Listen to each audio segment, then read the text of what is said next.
Bonjour à toutes, bienvenue. Alors, est-ce que vous nous voyez? Est-ce que vous nous entendez? Je vois qu'il y a du monde qui tape dans le chat. Vous avez l'air d'être bien là. Ça, c'est chouette. Tout est OK. Génial. Bon, ben écoutez. Ah, ben dis donc, vous êtes en forme. OK. Bon, c'est un grand plaisir de vous retrouver aujourd'hui pour vous présenter Carole. Carole, on s'est rencontrés il y a quelques mois. C'est une spécialiste de l'hypersensibilité et vous savez que, si vous me suivez, vous savez que c'est un sujet qui me tient vraiment à cœur et avec lequel je fais vraiment des ponts avec les fleurs de bac. Parce qu'avant de prendre les fleurs de bac, j'avais pas du tout compris que j'étais concernée par le sujet. Je sentais vraiment que c'était loin de moi. Et c'est les fleurs de bac parce que justement, il y a un groupe de fleurs d'hypersensibilité et que je les prenais toutes, qu'au bout d'un moment, ça a percuté. Je me suis dit peut-être que je serais concernée. Donc je m'étais un petit peu documentée sur le sujet et quand j'ai discuté avec Carole, ben, j'ai bien vu qu'elle était allée vraiment très loin, beaucoup plus loin dans le domaine. C'est un sujet qu'elle a vraiment creusé et donc je lui fais vraiment confiance pour vous en parler parce que si vous avez déjà cette conscience que l'hypersensibilité vous concerne, elle va vous permettre d'aller plus loin, d'aller un pas plus loin et surtout de savoir quoi en faire, comment s'en débrouiller. Voilà ce que je voulais vous dire à propos de Carole. Carole, tu veux te présenter? Oui, avec grand plaisir. Donc, bonjour Mathilde et surtout bonjour à chacune et chacun d'entre vous, s'il y a des hommes aussi parmi nous aujourd'hui. Donc, je suis vraiment ravie d'être avec vous aujourd'hui pour vous parler de cette thématique de l'hypersensibilité qui me tient vraiment à cœur et parmi lesquels, surtout le fait de pouvoir faire découvrir ce trait de caractère qui est finalement assez méconnu, même s'il y a un grand pourcentage de la population qui est concernée. Eh bien, pour une étrange raison, on n'en parle pas vraiment, on passe sous ces termes-là et donc du coup, il y a beaucoup de méconnaissances, ce qui fait que les personnes qui en sont concernées peuvent éventuellement se sentir un peu bizarres, extraterrestres, etc. Et donc, une des choses qui me tient le plus à cœur, c'est de pouvoir en parler et pouvoir permettre aux personnes, comme le titre de cette conférence l'indique, de accueillir cette hypersensibilité parce que c'est quelque chose de très précieux et qu'il faut apprendre à accueillir pour pouvoir bien vivre avec cette manière d'être au monde. Donc, mais écoutez, moi, ce que j'aimerais vous présenter, vous dire avant tout, c'est que mon idée, c'est qu'à la fin de cette conférence, vous puissiez, dans un premier temps, connaître quelles sont ces forces qui sont reliées à votre hypersensibilité pour que vous puissiez savoir comment les utiliser dans ce monde, tout simplement. Et dans un deuxième temps, c'est que vous connaissiez ces trois clés dont on a parlé pour pouvoir réussir à accueillir cette hypersensibilité, notamment quand celle-ci vous pose problème, parce que bon, quand tout va bien, on ne se pose pas de questions, mais quand ça commence à être un petit peu problématique dans notre vie, c'est là où ça coince et on a besoin d'un petit coup de main. Et puis, aussi, mon intention, c'est que vous sachiez à la fin de cette conférence quels sont les pas à suivre pour réellement arriver à vous réconcilier durablement avec cette hypersensibilité et pour que vous puissiez la transformer en allié de taille pour vous dans votre vie.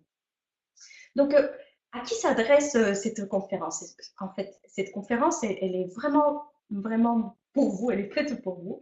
Si vous savez donc que vous êtes vraiment sensible ou hypersensible et que cette hypersensibilité vous pose parfois problème, si vous aimeriez comprendre en quoi consiste finalement cette différence et comment en faire une force dans votre vie, et aussi, si vous êtes fatigué de passer votre temps à essayer de rentrer dans un moule pour essayer de ne plus être différent ou différente et pour arriver à être qui vous êtes vraiment. Et aussi, si vous souhaitez découvrir un chemin qui soit profond et efficace pour réussir à accueillir et à aimer cette manière d'être au monde qu'est la vôtre. Donc, pendant cette conférence, vous allez donc découvrir dans un premier temps quels sont les quatre types d'hypersensibilité qui existent et leurs spécificités pour pouvoir en faire une force dans votre vie. Ensuite, vous allez découvrir quelle est l'importance de l'accueil pour que vous osiez être vous et trois clés essentielles pour arriver à y parvenir. Donc, ces fameuses trois clés pour accueillir votre hypersensibilité.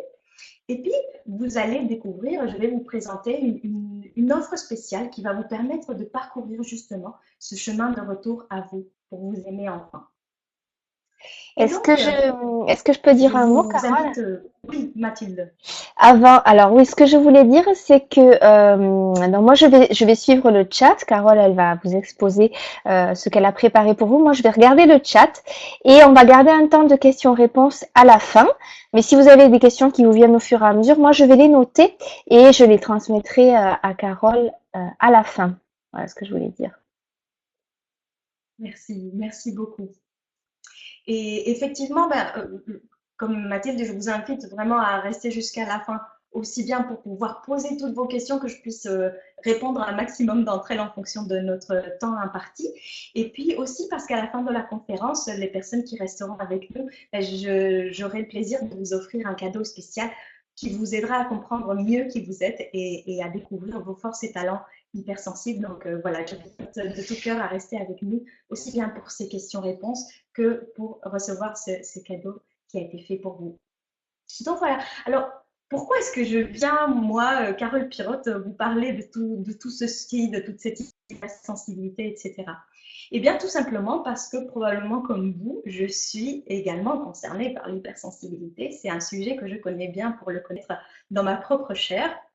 Alors moi, pour vous retracer en quelques lignes mon histoire, ben, mon histoire est une histoire assez banale, l'histoire d'une enfant qui était bien sage. C'est-à-dire que mes parents, ils trouvaient que j'étais une gentille petite fille qui faisait pas trop de bruit, qui faisait toujours ce qu'il fallait pour plaire, pour pas déranger les adultes, etc.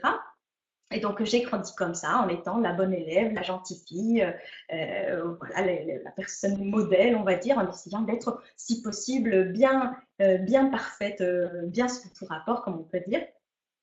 Et puis, au fur et à mesure, j'ai commencé à grandir et puis, probablement comme vous, j'ai commencé à me poser tout plein de questions existentielles et à chercher en fait qui j'étais vraiment, en fait. Et donc, j'ai passé ma vie, une grande partie de ma vie, à osciller entre une espèce de désir de découverte de justement qui j'étais, donc en faisant des activités vraiment très éloignées les unes des autres. J'ai pu être hôtesse de l'air, non-bouddhiste pendant 3 ans. J'ai travaillé pour des communautés indiennes au Mexique, mon pays d'origine, etc. Donc, je me suis vraiment cherchée à l'extérieur comme à l'intérieur. Et puis, j'ai aussi oscillé avec des périodes où je voulais être tout simplement normale parce que j'en avais marre d'être cette fille un peu bizarre qu'on pointait du doigt et qu'on disait mais qu'est-ce qu'elle fait dans sa vie, c'est trop étrange, elle est trop bizarre. Et donc, finalement, il y a 10 ans, je me suis retrouvée dans ce cas de figure où je voulais vraiment être normale. J'avais quitté le bouddhisme, j'avais quitté mon pays, j'avais débarqué en France et je me suis dit, bon, ben vraiment là, j'en peux plus d'être cette personne étrange qui ne rentre pas dans les cases, je veux être normale.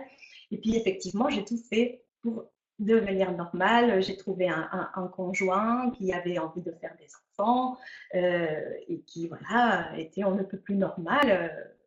Très chouette personne évidemment, mais voilà, était très normale. Moi aussi, ça me rassurait beaucoup. Et je suis rentrée dans cette vie où bah, je me suis retrouvée à faire un boulot alimentaire, à être dans une petite vie un peu classique, on va dire, qui est somme toute OK pour beaucoup d'entre nous, mais qui pour moi me pesait profondément parce que j'avais cette espèce d'appel à être et à faire quelque chose d'autre de ma vie.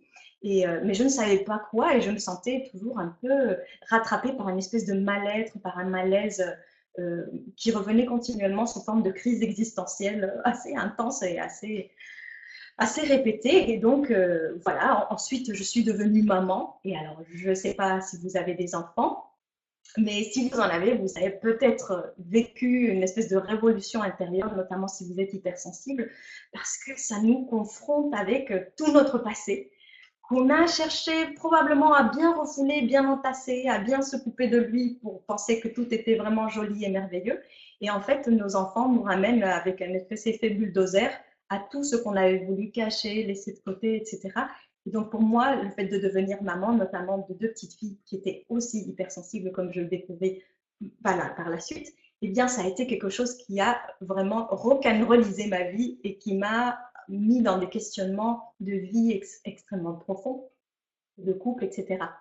Et donc, qu'est-ce que je faisais? Moi, j'avais appris quand j'étais petite que quand on se sentait pas bien, quand on avait des grosses émotions, des crises existentielles ou quoi, il fallait que je prenne sur moi. Et surtout, il fallait que je fasse comme si tout allait bien. Et donc, il fallait que je sourie, il fallait que je sois une bonne mère. Et je m'y suis vraiment employée, hein. Je souriais super bien et les gens trouvaient que ma vie était très belle et que tout allait bien dans ma vie. Et le pire, c'est qu'à chaque fois, j'étais rattrapée par ce sentiment de culpabilité de mon Dieu, mais en fait, j'ai tout pour être heureuse, mais je ne suis pas heureuse en fait. Donc, je me suis embarquée dans un chemin pour suivre des thérapies, pour me dire, mais qu'est-ce qui cloche chez moi en fait? Il y a tout pour que je sois heureuse et je ne suis pas heureuse, il doit y avoir un problème. Donc, j'ai fait des thérapies euh, voilà, pendant de longues années, jusqu'à ce qu'à un moment donné, la cocotte minute finisse par exploser. Et là, ça a été le moment de la rupture avec tout, la rupture avec mon conjoint, la rupture avec mon travail alimentaire que je faisais, ma rupture avec la vie. J'ai tout changé du tout au tout pour arriver à une espèce de chemin pour me reconstruire et vraiment par tâtonnement. Et alors à ce moment-là, ben, j'ai démarré des recherches, des formations, des stages pour découvrir, mais c'est quoi qui faisait que je me sentais si bizarre, si différente et à la fois que j'arrivais pas à mettre des mots dessus et qui voilà, qui faisait que ça allait pas dans ma vie. Et c'est là où je me suis retrouvée sur la compréhension de ce qu'est ce trait de caractère qui est l'hypersensibilité et que du coup que j'ai découvert de manière simultanée par deux biais différents, mais ça c'est une autre histoire. Mais je me suis penchée du coup à faire des recherches de plus en plus affinées et approfondies et sur ce fonctionnement qui est celui des personnes hypersensibles. Et là, j'ai trouvé des choses vraiment incroyables qui ont complètement changé ma vie. Pourquoi? Parce que tout simplement, j'ai commencé par cesser la course pour essayer d'être quelqu'un d'autre de qui j'étais vraiment. Donc ça, déjà, pour moi, ça a été révolutionnaire parce que j'avais passé ma vie à essayer d'être quelqu'un d'autre, à porter des masques. Et là, pouf, c'était comme si il y avait quelque chose qui me disait, OK, c'est ta manière d'être au monde, c'est OK en fait. Donc j'ai cessé cette course. J'ai commencé à comprendre que ces sensations d'oppression, de douleur que j'avais dans la poitrine, dans la gorge, si souvent, ben, elles avaient un sens en fait. Elles avaient une raison d'exister et que j'étais pas folle. Donc ça, c'était vraiment très très important. J'ai compris aussi que ce que je ressentais et ce que je percevais existait bel et bien, en fait. Et que c'est juste que les autres ne percevaient, ne ressentaient pas de la même manière que moi. Ça ne veut pas dire mieux ou pas mieux, mais ils ressentaient d'autres choses ou pas avec la même intensité que moi. Et ça confirmait ma sensation, mon intuition que je n'étais finalement pas folle. Et ça m'a permis d'entreprendre un chemin de réconciliation, du coup, avec moi-même et me permettre de trouver ben, ma voie pour commencer, et puis d'autres voies qui me correspondaient enfin, puisque une des grandes questions qui m'a toujours taraudée, comme beaucoup de personnes hypersensibles, je l'ai appris par la suite, c'est qu'est-ce que je suis venue faire dans ce monde en fait? Quelle est ma voie? Pourquoi je suis ici? Et ces questions existentielles qui reviennent de manière assez récurrente. Donc voilà, j'ai pu enfin commencer à trouver ma et mes voies. Donc ça a eu des répercussions énormes dans mon entourage parce que j'ai pu enfin, pour commencer, comprendre comment fonctionnaient mes enfants en fait, que je n'étais pas responsable et coupable de tout ce qui leur arrivait. Et voilà, j'ai pu découvrir aussi qu'il y a différentes manières d'être hypersensible. Et j'ai commencé à m'affirmer auprès de mon environnement parce que ça, c'était quelque chose qui était très compliqué pour moi. Oser dire non, oser m'affirmer parce que je sentais tellement l'autre en face de moi que je n'avais surtout pas envie de le froisser, de le déranger. Et donc, du coup, ça m'a permis ce chemin-là de retour à moi, d'oser m'affirmer, de dire oui quand je pensais vraiment oui et de dire non quand c'était non pour moi. Et puis pour apprendre à véritablement prendre soin de moi et aussi à favoriser ben, les contextes et les situations les plus favorables pour mon épanouissement, tout en apprenant à gérer ben, les contextes stressants et qui sont par moments trop stimulants. Alors voilà, ça m'a mené à ce chemin qui du coup m'a conduite par le biais de toutes ces recherches, ces stages, ces formations, etc., à décider de devenir accompagnante de personnes qui étaient douées de ce même trait de caractère. Donc à ce jour et depuis environ 3 ans, j'ai accompagné environ 150 personnes à retrouver ce chemin de retour à eux pour qu'ils puissent déployer leurs ailes et s'aimer telles qu'elles sont à travers de différentes méthodes comme l'écoute profonde, la méditation, la sophrologie, l'hypnose, etc. Donc aujourd'hui, comme je vous disais, ce qui me meut profondément, c'est aussi bien d'accompagner ces personnes hypersensibles à vivre heureux avec ce trait de caractère, parce que c'est vraiment très très important. Et d'autre part, ben, j'œuvre pour la connaissance de ce trait de caractère, pour que d'une part les personnes qui sont concernées puissent savoir qu'elles ne sont ni folles ni anormales, mais qu'au contraire elles sont pleines de trésors, elles ont plein de trésors en elles. Et aussi pour que les croyances et les idées reçues que les personnes ont à propos de l'hypersensibilité puissent être déconstruites pour que chacun puisse exprimer sa singularité. Je mets vraiment l'accent là-dessus parce que une personne un jour m'avait dit, qui à mes yeux était une personne extrêmement hypersensible, elle m'avait dit non, non, mais moi je ne suis surtout pas hypersensible. Et je lui avais dit ah bon, et pourquoi, qu'est-ce qui te fait dire ça? Mais non, parce que les hypersensibles, ils pleurent tout le temps, ils sont très fragiles, et moi je ne me sens pas comme ça. Et effectivement, j'ai compris qu'il y avait beaucoup de travail à faire parce qu'on peut avoir une image de l'hypersensibilité comme des personnes qui sont vulnérables, fragiles et qui pleurent à tout bout de champ, alors que ce n'est pas du tout le cas. Donc voilà, moi je vous raconte tout ça. Pourquoi toute mon histoire? Eh bien, tout simplement parce que si moi j'ai pu faire ce chemin et arriver à trouver une voie d'expression pour ce qui me meut depuis le plus profond, c'est que c'est possible de le faire. Et si c'est possible pour moi, ben, c'est aussi possible pour vous. Pourquoi? Parce que tout simplement, moi je n'ai aucun super pouvoir. Et parce que probablement comme vous, ben, j'avais tout plein de freins, de peurs, d'obstacles. Et j'avais un espèce de grenier à l'intérieur de moi qui était plein à craquer de choses refoulées, d'interdits, d'injonctions, de plein de programmes de sabotage. Et que du coup, il est possible de se dépatouiller de tout ça en étant une personne absolument normale, en faisant un travail et un chemin de retour à soi. Donc, qu'est-ce qu'il est très important que vous compreniez donc, que vous avez déjà dû avoir abordé grâce aux différents travaux qu'a pu faire Mathilde et à tout ce travail aussi de sensibilisation qu'elle fait et qui est extrêmement précieux. Pour rappel, pour ceux qui l'ont déjà vu, eh bien, c'est important que vous sachiez en quoi consiste donc cette hypersensibilité, parce que pour combattre, comme je vous disais, un petit peu ces idées reçues, parce qu'on peut penser, bah, les hypersensibles sont surtout des femmes, par exemple, ou comme je vous disais, sont des personnes qui pleurent à tout bout de champ, qui sont à fleur de peau en permanence, ou que ce sont des personnes faibles, vulnérables, qui s'effondrent pour un oui ou pour un non.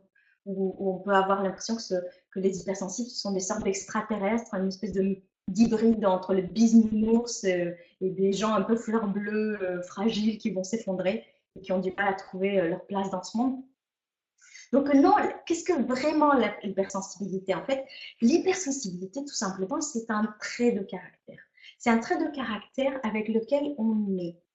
C'est-à-dire que on ne devient pas comme ça hypersensible en 5 minutes parce qu'on a décidé. C'est quelque chose avec lequel on vient équiper. Et donc, du coup, ça consiste, cette hypersensibilité, en une capacité à capter beaucoup plus d'informations que la moyenne. On est des espèces de capteurs, comme une espèce de radio, qui, au lieu de capter 10 fréquences, on peut en capter 150. Et non seulement on peut les capter, les 150, mais parfois on les capte en simultané. Et donc, forcément, parfois, quand on capte 150 stations radio en simultané, ben, ça fait un petit bug. Donc parfois, on perd de nos moyens et ça soit un peu difficile à gérer cette grande quantité d'informations. Et Tu voilà, sais, c'est tout simplement oui. Tu sais à quoi ça me fait penser, Carole? Souvent, quand je présente les fleurs de bac, il y a des personnes qui me disent, mais en fait, j'ai besoin des 38 fleurs, je me reconnais dans toutes. Et c'est un peu ce que tu décris, c'est-à-dire une espèce de flot d'émotions où on ressent tout et son contraire en même temps. Et ça me fait vraiment penser à ça. Et en général, quand les personnes me disent, j'ai besoin des 38, peut-être qu'il faut regarder du côté de l'hypersensibilité parce que c'est vraiment ce que tu décris. Émotionnellement, on est partout. Émotionnellement et au niveau des perceptions aussi. Exactement.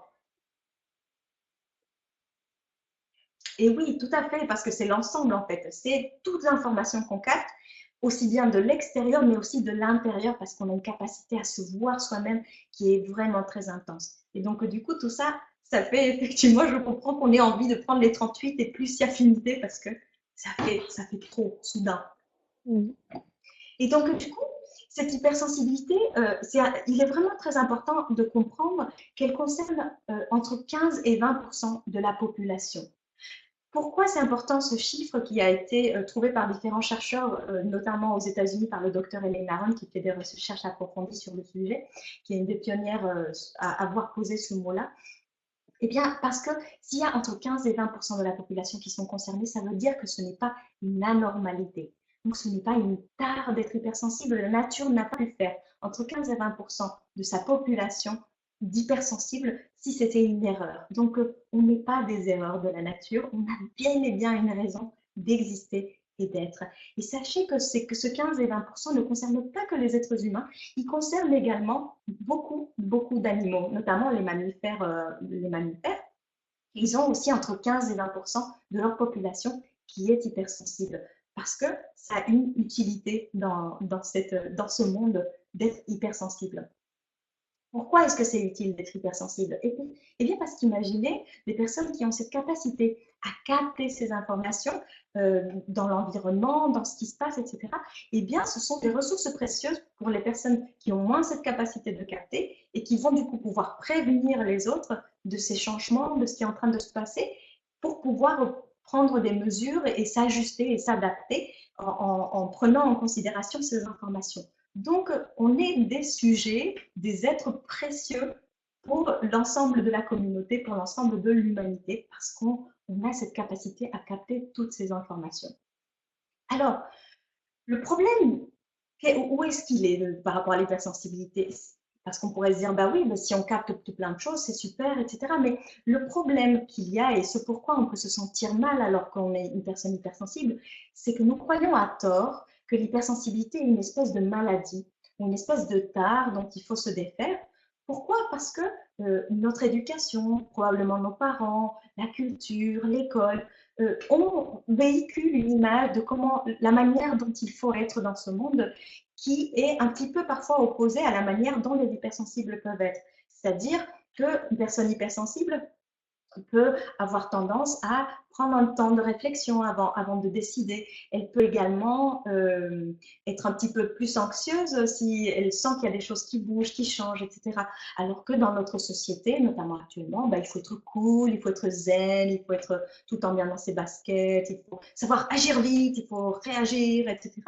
Alors que les personnes hypersensibles, de par leur fonctionnement, bah, par toutes ces informations qu'elles captent et qu'elles ont à trier, bah, elles peuvent avoir un comportement différent de ça. Et alors du coup, depuis tout petit, on a pu apprendre et comprendre que notre manière d'être au monde était inadaptée et qu'il fallait qu'on change, qu'il fallait qu'on soit plus cool, plus zen, plus, que sais-je, ou un peu moins intense, un peu moins nerveux, anxieux, peureux, etc.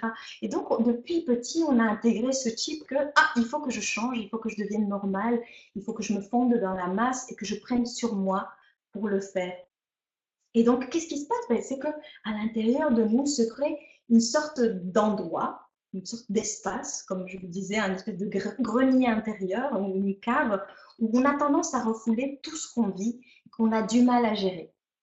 Parce qu'on se dit, ben voilà, tout ce qui m'arrive, toute cette information, toutes ces émotions qui viennent, qui jaillissent, je me rends compte qu'il ne faut pas que je les extériorise parce qu'on va me prendre pour une folle ou pour excessive ou quoi. Il faut que tout ça, je le pince, je le refoule.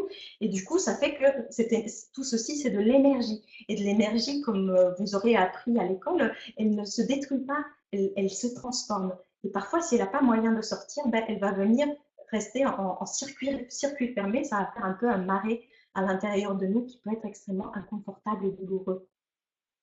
Et donc, du coup, comme il y a ces marées intérieures, cette cave douloureuse, ben, on peut créer, pour survivre, une espèce de scission entre ce qu'on vit dans la vie de tous les jours et cette partie en nous qui est souffrante et qu'on a du mal à nommer et qui se manifeste par ce j'ai tout pour être heureuse, mais pourtant ça marche pas. Et donc, du coup, on peut se couper de ces émotions, de ses sentiments, de ses besoins. Et parfois, on peut se sentir tellement perdu qu'on ne sait même plus si on a une place dans ce monde, qu'est-ce qu'on est venu faire ici. Parce que pour survivre, on s'est coupé de toute cette partie qui était un petit peu bouillonnante et qui nous semble donc encombrante. Et donc, du coup, voilà, pour moi, c'est important que vous sachiez donc dans quels endroits votre hypersensibilité se manifeste, à quel moment, dans quel domaine de votre vie. Eh bien, tout simplement, Votre hypersensibilité, elle est là tout le temps, hein. Votre capacité, votre système nerveux, il est tout le temps en action, mais il devient, si vous voulez, il devient sursollicité, exacerbé, notamment lorsque vous vous sentez, par exemple, dans des moments de fatigue. Pour les femmes, ça nous arrive souvent dans les périodes prémenstruelles ou pendant qu'on on a les périodes de la ménopause, par exemple. Ça nous arrive aussi d'être encore en surstimulation quand on est, comme je disais, dans des périodes de fatigue. Ça arrive fréquemment chez les mamans qui viennent d'accoucher, qui ont des bébés petits, qui sont hypersensibles et qui sont sursollicités comme ça. Elles peuvent bugger plus facilement, elles peuvent être plus facilement noyées par cette hypersensibilité. Et puis également, dans des situations de grand stress, cette hypersensibilité se manifeste de manière très forte, notamment quand il y a des grands changements, qu'ils soient programmés ou pas. Par exemple, les personnes hypersensibles, parfois, elles n'aiment pas être prises par surprise, par exemple. Elles n'aiment pas se retrouver au milieu de la foule, parce qu'il y a trop de stimuli, il y a trop d'informations qui arrivent en même temps, et on se prend ça comme une espèce de vague de tsunami qui fait que on a du mal à gérer tout ça. Et c'est dans ces circonstances-là où, comme on peut dire de manière familière, on peut péter les plombs, être paralysé ou bien agir de manière contraire à ce qu'on voudrait faire ou à ce qu'on croit être profondément. Et du coup, à la fin de la journée, on se sent complètement nul d'avoir agi ainsi. Alors, évidemment, tout ce portrait ne semble pas très joli quand on se dit qu'on pète les plombs comme ça, etc. Sauf que, comme la nature est très bien faite et la vie est très bien faite, elle ne nous donne jamais un côté désagréable sans nous donner le côté agréable. Le tout, c'est de savoir, c'est d'arriver à l'identifier et à trouver quelles sont ces forces que nous pouvons avoir en nous, notamment en tant qu'hypersensibles, pour pouvoir se servir de ces forces-là pour pouvoir accueillir et aimer notre hypersensibilité et en faire une force dans notre vie. Et donc, du coup, c'est pour ça que j'ai eu à cœur de vous présenter. Alors, probablement que vous avez fait le test pour savoir quel type d'hypersensible vous étiez. Ce test, je l'ai créé en m'inspirant des travaux de deux docteurs qui s'appelaient les docteurs Dabrowski, qui ne vit plus, et le docteur Piechowski, qui sont deux personnes qui ont beaucoup planché sur la thématique des hyperstimulations.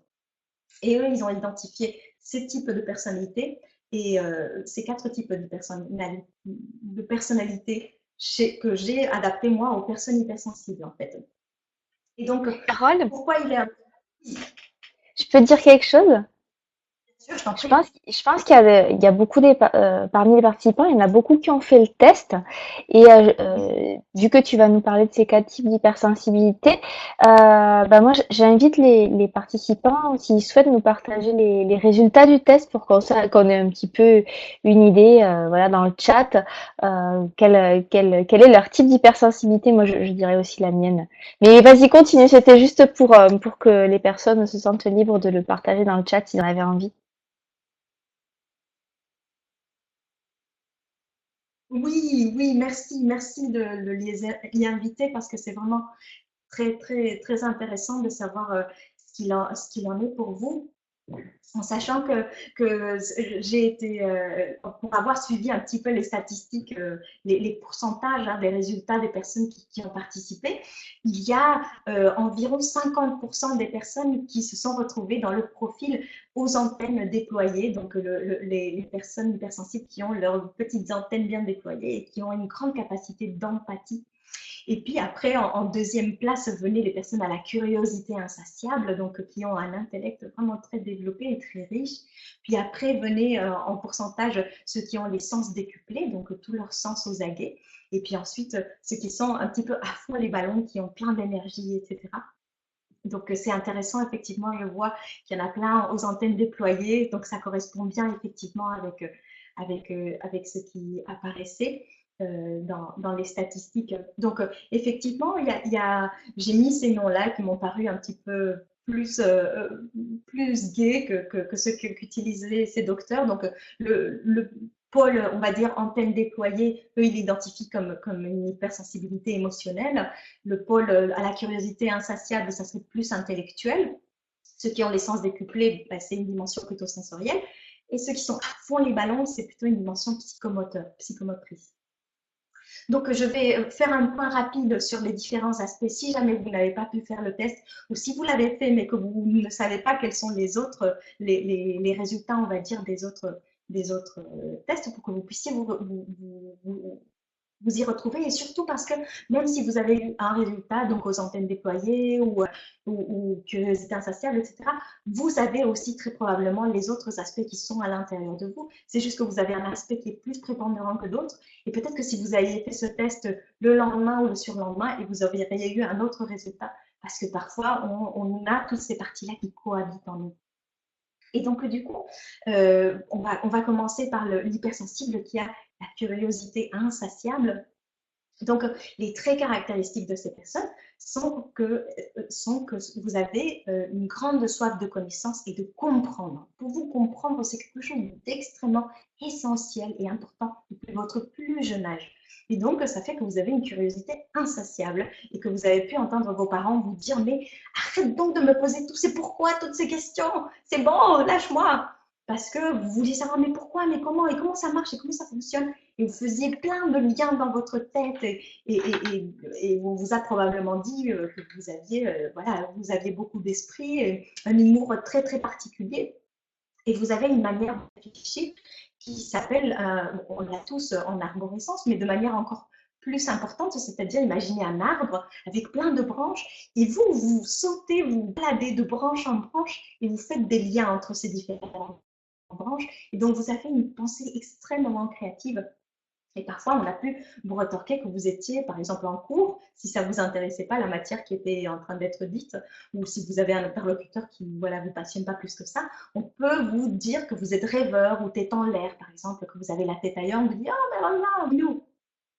Les talents qui font votre force, si vous avez ces caractéristiques en vous, et je suis certaine que vous les avez en plus ou moins grand degré, donc c'est d'une part votre capacité à comprendre les tenants et les aboutissants des différentes circonstances et situations en un clin d'œil. Et ça, c'est vraiment précieux parce que juste avec un petit regard, avec une première approche, vous pouvez savoir quelles sont les conséquences que va avoir un projet, par exemple une idée. Rien qu'en l'écoutant, vous allez faire tout plein de liens et vous allez savoir qu'est-ce qui va se passer. Donc ça vous donne une espèce de capacité de don à voir un peu dans le futur, on va dire, parce que vous pouvez prévoir ce qui va se passer par la suite grâce à votre grande capacité d'analyse.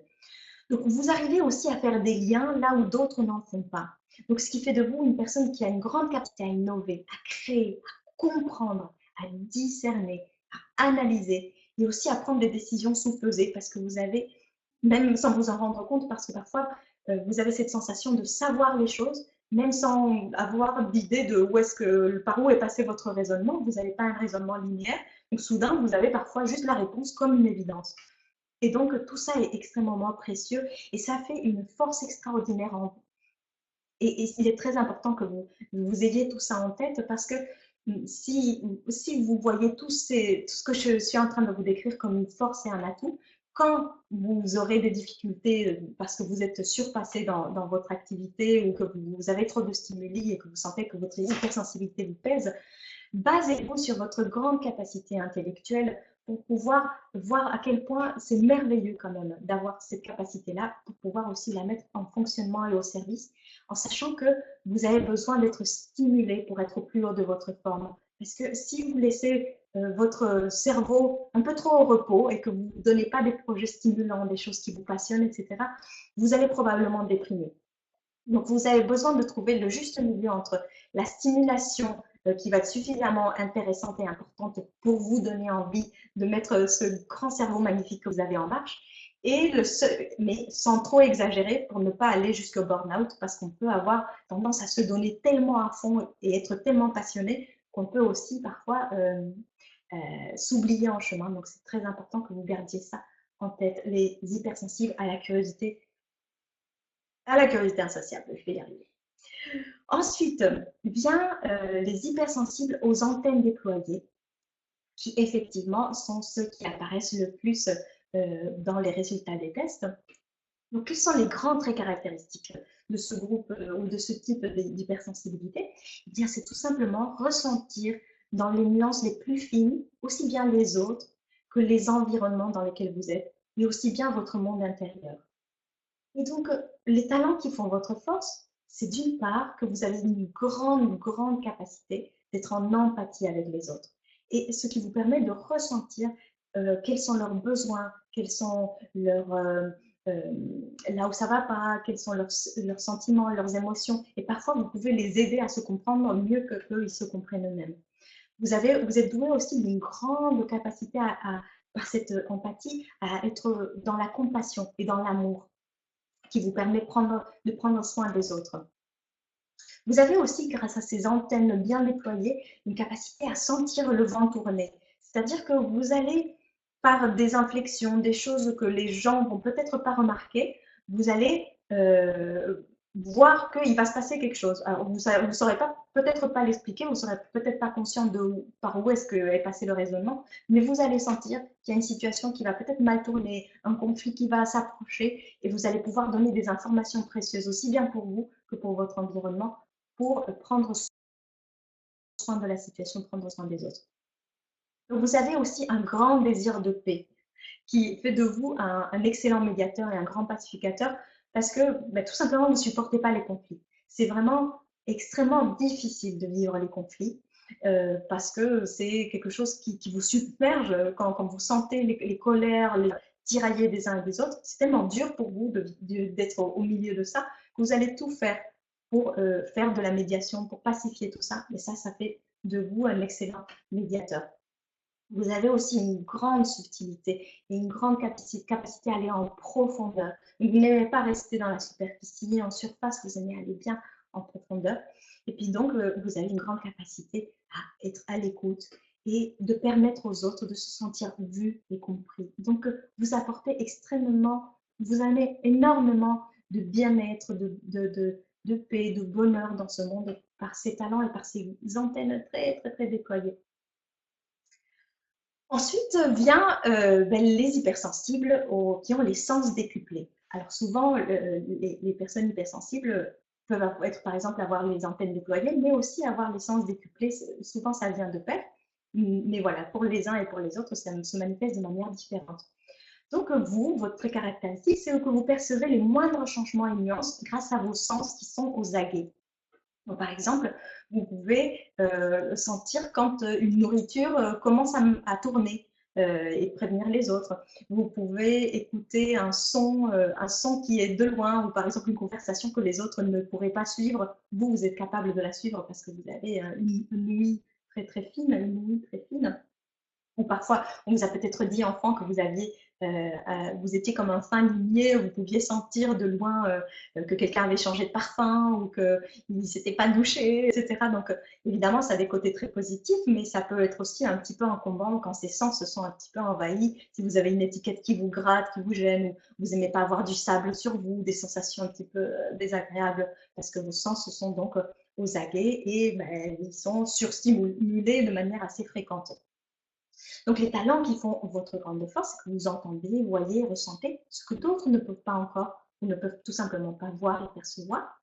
Vous remarquez les détails, les changements et ce qui se passe inaperçu aux yeux des autres et vous pouvez parfois même leur sauver la vie. Une personne hypersensible qui sent l'odeur du feu ou de la fumée peut prévenir les autres qui peut-être n'ont pas cet odorat si fin.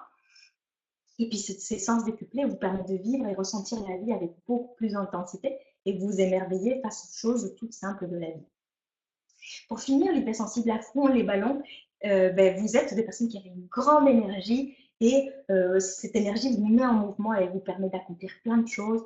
Et donc, vos talents, c'est que vous pouvez entraîner les personnes avec votre grand enthousiasme. Vous êtes capable aussi de vous concentrer intensément quand les choses vous intéressent et vous passionnent vraiment. Et vous avez un grand cœur et vous êtes souvent au service des autres. Alors, dans l'ensemble, chaque type hypersensible est doué de manière plus ou moins importante, donc, comme je vous disais, de ces 4 aspects, et qui peuvent se manifester de manière plus ou moins forte selon les moments et les tranches de votre vie. Et un des principaux obstacles qui empêchent que ces talents dont je viens de vous parler puissent se manifester, c'est tout simplement la difficulté à accueillir le fait que vous êtes hypersensible. Car à un endroit de vous, à l'intérieur de vous, vous pensez encore et toujours que c'est une sorte de boulet plutôt qu'un don. Et bien évidemment, quand on a un boulet, vous imaginez bien, on essaye de s'en débarrasser. Et donc, une des raisons principales qu'il faut comprendre pour pouvoir accueillir votre hypersensibilité, c'est tout d'abord bien comprendre en quoi elle consiste et de quelle manière elle prend forme chez vous. Donc, déjà en connaissant votre type d'hypersensibilité et pour pouvoir vous défaire au fur et à mesure des idées reçues, de croire que c'est quelque chose, une tare, un défaut, etc. Que vous puissiez aussi créer un terreau de croyances appropriées qui correspondent vraiment avec la réalité et non pas avec ces idées reçues que vous avez pu avoir, ces critiques que vous avez pu recevoir quand vous étiez enfant, plus âgé, etc. Et donc ce bon terreau qui vous permettra de voir, de vous redonner une nouvelle image de vous. Et aussi, ce qui est indispensable, le fait de comprendre en quoi consiste cette hypersensibilité, c'est que vous puissiez apprendre à l'identifier et à la reconnaître lorsqu'elle se manifeste dans votre vie. Je ne sais pas, Mathilde, si on peut mettre peut-être le petit PowerPoint, comme ça ils pourront suivre les différents points. Bien sûr, je m'en occupe. Peut-être, je pense qu'il y a des personnes qui ont pas entendu au moment où tu disais que toutes ces formes d'hypersensibilité, elles cohabitaient entre nous et qu'elles s'exprimaient plus ou moins selon les moments. On n'est pas l'un ou que l'autre. C'est bien ça, j'ai bien compris. Tout à fait, c'est exactement ça, c'est que on peut avoir un type prépondérant, notamment à certains moments de notre vie, mais on a l'ensemble de ces capacités, de ces talents et de ces dons à l'intérieur de nous. C'est notre fonctionnement en tant que personne hypersensible. Il y a ces quatre expressions. Après, chez les uns, il y en aura plus que chez les autres, mais on les a tous à l'intérieur de nous, effectivement. C'est pour ça que c'est important de les connaître et les comprendre tous pour pouvoir jongler avec l'ensemble d'entre eux. Oui, effectivement. Ok, c'est Donc, bon? oui, c'est parfait. On a le PowerPoint, certainement. Et donc, du coup, comme je vous disais, donc c'est très important que vous puissiez, la première clé pour accueillir votre hypersensibilité, c'est de bien comprendre en quoi elle consiste et de quelle manière elle se manifeste chez vous, pour, comme je vous disais à la fin, savoir l'identifier et la reconnaître quand elle se présente dans votre vie, pour que vous sachiez, là, je suis en train de perdre mes moyens, par exemple, je suis dans la foule et là, je me sens tout simplement coupée de mes moyens, je m'étouffe, que je ne suis pas bien, que vous puissiez savoir, oui, mais c'est normal, j'ai mes sens qui sont décuplés, mes antennes aussi, et donc je suis en train de capter tout plein d'informations, et donc ça fait un peu trop à gérer. Il y a une image qui me plaît beaucoup, qui est justement utilisée par ce docteur Elaine Aron dont je vous parlais. Elle dit, l'hypersensibilité, imaginez que vous avez une machine qui va venir trier des oranges. Et donc, elle a trois conduits pour trier les oranges. Donc, elle va trier les oranges de grand calibre, de moyen calibre et de petit calibre. Et donc, comme ça, à chaque fois qu'elle reçoit, elle va le mettre dans le petit, moyen et grand. Et nous, en tant que personne hypersensible, un peu comme je vous disais avec la radio, ben, on a environ 250 différentes nuances possibles qu'on peut capter. Et donc, quand on se retrouve dans une situation plus ou moins calme, apaisée, connue, ben, notre système nerveux, il peut trier et mettre dans les différents bacs de nuances, les nuanciers, les différentes informations qu'on reçoit. Mais quand on se retrouve, par exemple, au milieu de la foule ou dans une situation de stress ou de changement, etc., ben, ça fait trop d'informations. Imaginez que vous avez soudain une tonne d'oranges qui arrivent en même temps. Ben, ça va être impossible à trier et donc forcément c'est là où on bug entre guillemets. Donc c'est important que vous sachiez quand ça m'arrive, il n'y a rien qui va mal chez moi, c'est juste j'ai un trop plein. Donc j'ai besoin d'apprendre petit à petit à comprendre et à connaître en quoi consiste ma propre hypersensibilité pour que quand je me trouve dans une situation de ce type, je puisse l'identifier et la reconnaître et prendre de la distance par rapport à ça pour l'accueillir et dire c'est normal, c'est ok, je ne suis pas une extraterrestre. Juste, j'ai besoin de prendre un peu d'espace, de distance, de temps, recréer ma bulle pour pouvoir trier ces informations de manière un peu plus paisible. Donc, si je comprends et je sais en quoi consiste mon hypersensibilité, je vais pouvoir commencer à créer les situations les plus propices à mon propre épanouissement.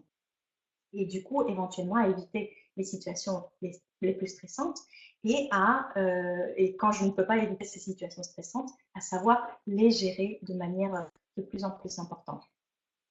Ensuite, une deuxième clé pour pouvoir accueillir votre hypersensibilité, et ça c'est vraiment très très important, c'est que un jour ou l'autre, vous ressentirez probablement le besoin, c'est de revenir sur les traces de votre passé. Alors parfois on peut se dire, oh mais j'ai pas envie je sais pas, passer 10 ans sur un divan et revenir sur tout ce qui s'est passé, c'est encombrant, et j'ai pas envie de remuer, l'ancien, c'est l'ancien. Et en plus, mon enfance était magnifique et il s'est rien passé. Donc voilà, on peut avoir cette tendance-là, mais en tant que personne hypersensible, notamment quand on le découvre, quand on est assez âgé, c'est vraiment très important de faire ce saut en arrière pour pouvoir revenir sur notre histoire et la recadrer, la revisiter avec ce nouveau regard de l'hypersensibilité. Parce que, croyez-moi, quand on revisite son enfance et son vécu par ses yeux de l'hypersensibilité, on peut comprendre tellement de choses. Tellement de choses. Et on peut aussi, grâce à ça, accueillir ce que vous, ce trait de caractère, parce que probablement que ce trait de caractère n'a pas été accueilli chez vous par votre environnement, par vos parents, par vos enseignants, etc., parce qu'ils ne savaient tout simplement pas en quoi ça consistait. Ça leur faisait peut-être peur, peut-être que même eux-mêmes, un de vos parents était lui aussi hypersensible, mais bien refoulé, et ça lui faisait trop de peine, et donc du coup, ça, vous lui éveillez trop de choses, et il a essayé à vous aider ou à vous protéger en vous disant qu'il fallait vous endurcir, qu'il fallait être différent, plus normal, plus rentrer dans les cases, les moules, etc. Donc quand vous révisitez votre histoire, vous allez comprendre tout plein de choses et vous allez pouvoir intégrer les blessures du passé. C'est vraiment essentiel. Et ensuite, grâce à ça, vous allez pouvoir vous reconstruire à partir de tous ces éléments que vous aurez revisités et enfin accueillis. Donc, c'est la deuxième clé pour accueillir vraiment votre hypersensibilité à un moment ou à un autre. C'est vraiment très important de revenir sur ces traces, sur ces pas et re-regarder avec un œil nouveau, avec un nouveau regard dans ce que vous avez vécu. C'est vraiment très important. Et dans un troisième temps, ce qui est vraiment très important pour pouvoir aimer et accueillir son hypersensibilité, c'est comme je vous disais, créer ce terreau fertile. Et comment on crée un terreau fertile et de nouvelles croyances positives? Et tout simplement en vous rendant compte, en apprivoisant et en identifiant vos différents talents pour créer une vraie estime de vous. Et pour que, grâce à cette estime de vous, vous puissiez déployer vos ailes et oser prendre cette place dans ce monde. Parce que croyez-moi, comme je vous disais, entre 15 et 20% de la population sont hypersensibles, mais le problème, c'est que souvent, on se croit des extraterrestres qui n'avons pas notre place, donc on reste dans notre coin et on prive le monde de tous nos talents et de toutes les choses pour lesquelles on est venu dans ce monde. Donc, le monde attend qu'on prenne notre place entièrement et pleinement. Et donc, il est très important et intéressant d'explorer quels sont les talents que nous avons. Et tout ça pour pouvoir apprendre à prendre soin de nous et à prendre soin de ces talents pour les travailler, pour les épanouir, pour pouvoir voilà, se retrouver progressivement. Donc, bon, là, on arrive à la question, oui, c'est très bien tout ça, ces très clés sont très jolies, mais bon, par où on commence pour faire ça? Le programme semble un peu complexe. Et donc, la première chose que vous avez besoin de savoir, c'est que la première personne qui a besoin de toute votre attention, c'est vous. Pourquoi je vous le dis, ça semble un peu bête, mais c'est parce qu'on a tendance, en tant que personne hypersensible, à prendre soin de la terre entière, sauf de nous. Parce que, comme je vous disais, on a cette capacité à ressentir les besoins des uns et des autres, etc. Mais on ne sait plus trop quels sont nos besoins, on s'est déconnecté d'eux et on ne sait plus trop prendre soin de nous. Donc, si vous avez besoin et si vous souhaitez et désirez prendre soin de votre hypersensibilité et rayonner de toute sa beauté dans ce monde, vous avez besoin de prendre soin de vous. Donc, à un moment donné, il faut faire des choix. Donc, si vous prenez soin de vous, ça vous amène à la conclusion suivante, c'est qu'il n'y a rien à trouver là dehors, en fait. Il n'y a personne qui va venir faire quelque chose d'extraordinaire pour vous ou qui va falloir aller chercher, escalader le mont Kilimanjaro ou que sais-je. Vous avez déjà toutes les ressources en vous, en fait, pour déployer vos ailes et vivre joliment avec votre hypersensibilité. Donc, il n'y a rien à chercher, à trouver là dehors. Tout est déjà disponible en vous. Ça, c'est vraiment quelque chose de chouette.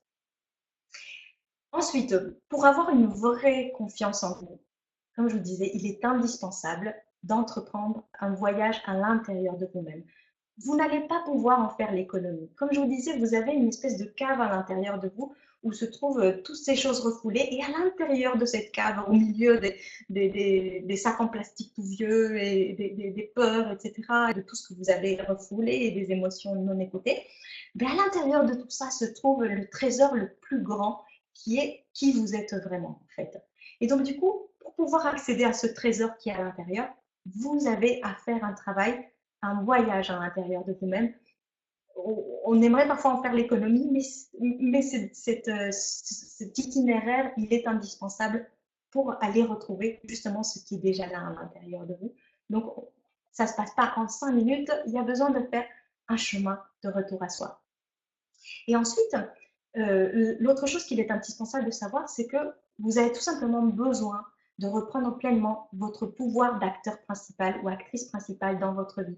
Parce que, comme je vous disais, personne ne va venir le faire à votre place. C'est indispensable que vous fassiez le nécessaire pour prendre soin de vous. Donc, vous êtes seul et unique responsable de, de ce chemin, de votre vie, de votre vécu, de votre expérience. C'est une très bonne nouvelle parce que comme ça, on arrête de remettre à l'autre le pouvoir sur nous. On reprend notre pouvoir et on se dit, OK, maintenant c'est à moi de parcourir ce chemin et il n'y a que moi qui peux le parcourir.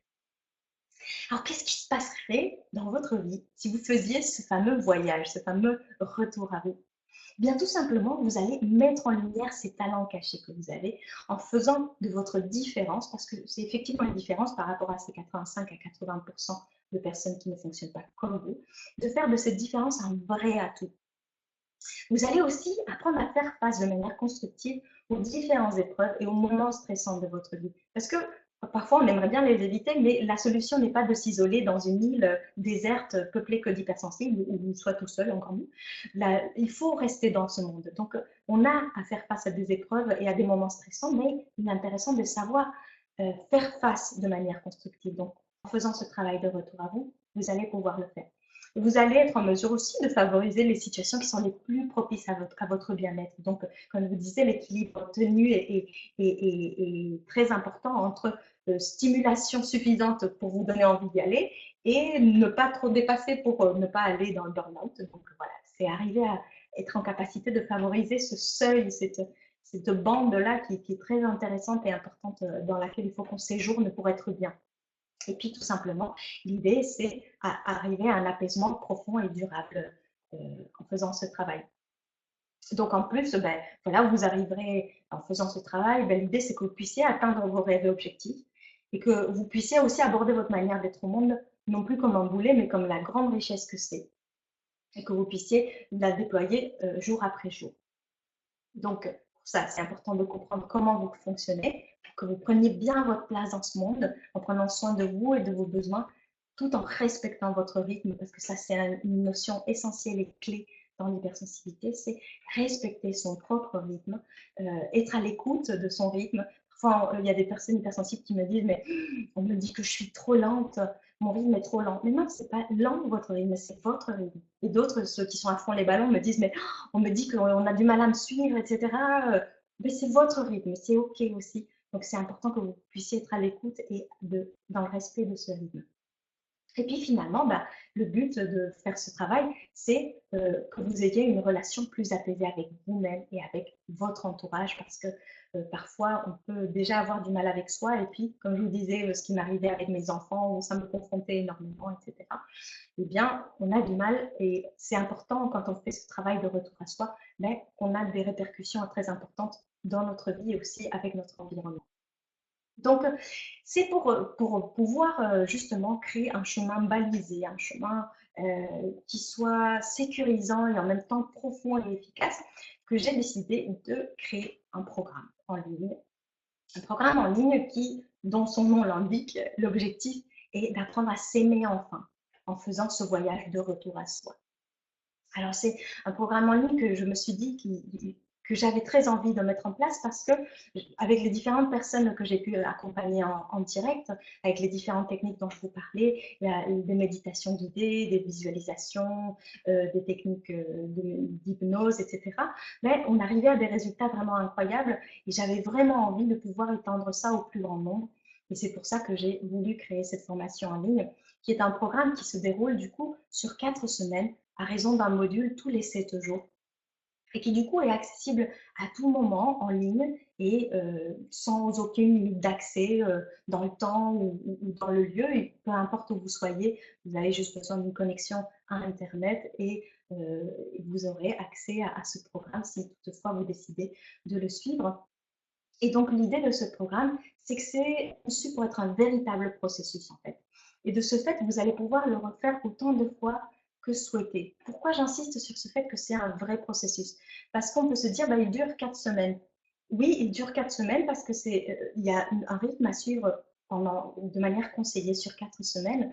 Mais à chaque fois que vous y reviendrez, vous allez aller de plus en plus en profondeur à l'intérieur de vous pour justement venir travailler dans cette cave intérieure, pour venir travailler sur vos talents, sur vos différents aspects intérieurs et pouvoir avancer de plus en plus dans votre chemin intérieur. Donc, ces 4 semaines sont à revisiter autant de fois que nécessaire. Donc, il est fait, comme je vous disais, en quatre temps, donc qui se divise, s'appelle des modules. Donc, il y en a 4 modules. Le premier, l'objectif, c'est découvrir en quoi consiste vraiment cette manière d'être au monde. Comme je vous disais, la première clé pour pouvoir accueillir son hypersensibilité, c'est de comprendre en quoi consiste vraiment ce trait de caractère dans tous ses tenants et ses aboutissants. Et donc, comprendre pour mieux pouvoir accueillir. Ensuite, dans la deuxième semaine, l'idée, c'est de découvrir comment ça se passe, qu'est-ce qui vous rend si spécial et différent dans votre trait de caractère. Ensuite, la troisième semaine, c'est un temps de mise en lumière de vos talents. C'est quoi ces talents? Comment ils fonctionnent? Quels sont les vôtres en particulier pour pouvoir les développer et trouver des stratégies pour les mettre en lumière? Et puis la quatrième semaine, c'est vraiment le temps de retour à vous avec différents processus et différentes étapes.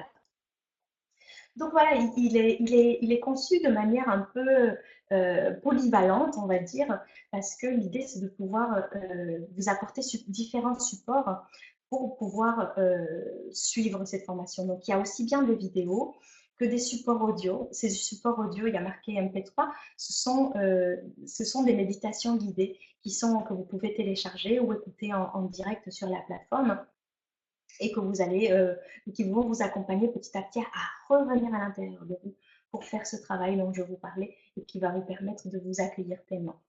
Il y a aussi un espace euh, pour pouvoir vous exprimer, pour pouvoir poser vos questions. Et là, ça me tient vraiment à cœur de prendre le temps de répondre à vos questions et pouvoir enrichir voilà, votre expérience, votre vécu, pour que vous puissiez vous sentir véritablement accompagné. Et il y a aussi des exercices écrits, des invitations à vous mettre en mots pour pouvoir faire ce travail. Je vous demande de revisiter votre passé, de recadrer, comme je vous disais, votre vécu. Alors, je ne sais pas, Mathilde, si tu peux faire peut-être montrer vite fait l'environnement pour que les gens puissent voir en quoi ça consiste. Oui, tout à fait, parce que moi j'ai suivi la formation de Carole. Et d'ailleurs, c'est vraiment pour ça que je voulais vous la présenter. Vous savez, en général, tout ce dont je vous parle, je le teste. Et donc, la formation de Carole, je l'ai vraiment vécue de l'intérieur.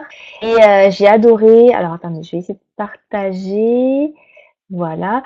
Moi, j'adorais les méditations guidées. Bon, c'est vraiment une chose à laquelle je suis sensible et je les ai trouvées merveilleusement douces, accompagnantes, soutenantes. Enfin, c'était vraiment, vraiment chouette. Alors, est-ce que ça marche? Full screen. Tac. Vous allez me dire si vous vous y voyez, si vous voyez ce que je partage. Oui, C'est bon?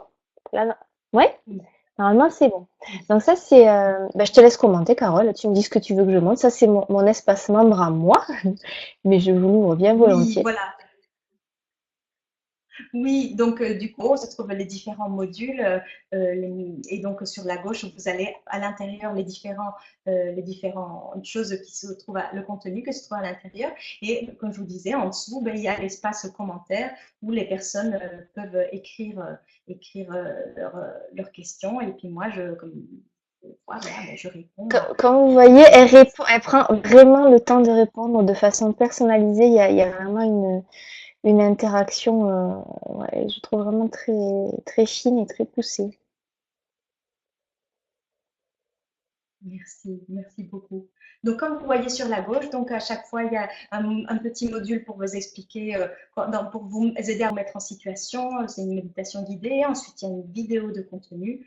Après, il y a ces exercices par écrit, les méditations guidées, comme je disais, à écouter ou à télécharger. Et ensuite, il y a aussi une bibliographie et une filmographie que je vous invite à parcourir, où vous avez tout plein de ressources, aussi bien bibliographiques que cinématographiques, qui vont vous permettre d'avancer sur votre chemin.